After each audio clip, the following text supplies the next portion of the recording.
Isa ka rin ba sa mga naintriga patungkol sa viral na bahay na ito ngayon? Trending sa lahat ng social media platforms ang litrato ng bahay na napapanood din nyo ngayon. Marami man nagsasabi na ang bahay na ito ay matatagpuan sa Diaong Quezon. Pag-usapan natin dahil hindi ito matatagpuan sa Pilipinas. Ano ba talaga ang totoong istorya ng kilabot ng bahay na ito? Ang abandoned house na ito ay totoong matatagpuan sa neighborhood ng Northside ng Detroit sa Michigan City sa USA. Dahil sa patagal na itong inabandon na, malamang sa malamang ay pinamugatan na ito ng mga engkanto at hindi natin nakikita. Marami mga Pilipino nagsasabi na hindi lagi maganda ang istorya ng bahay na ito. Dahil may mga videos na kumakalat na may mga hindi kaaya-ayang katinaban sa loob ng bahay. Sabi pa nga ng iba ay parang kinatay lang na parang manok o parang naiihaw lang ng karne. Alam nyo na kung ano ang ibig kong sabihin. Marami man nasasabi na ginamit lamang ang litratong ito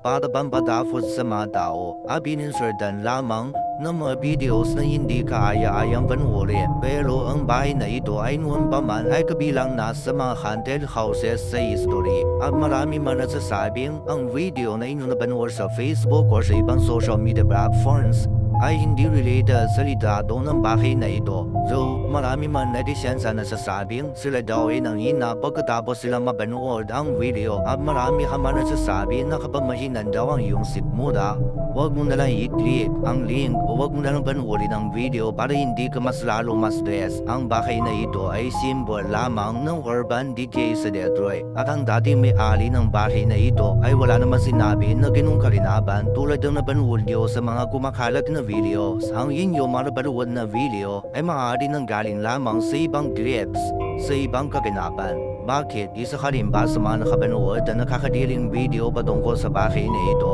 Ano ang masasabi mo sa itsura ng bahay na ito? At sa palagay mo, dito nga ba talaga naganap ang pangyayaring iyon? Mag-comments na para pag-usapan natin ang patungkol dito. Maraming salamat sa panunood.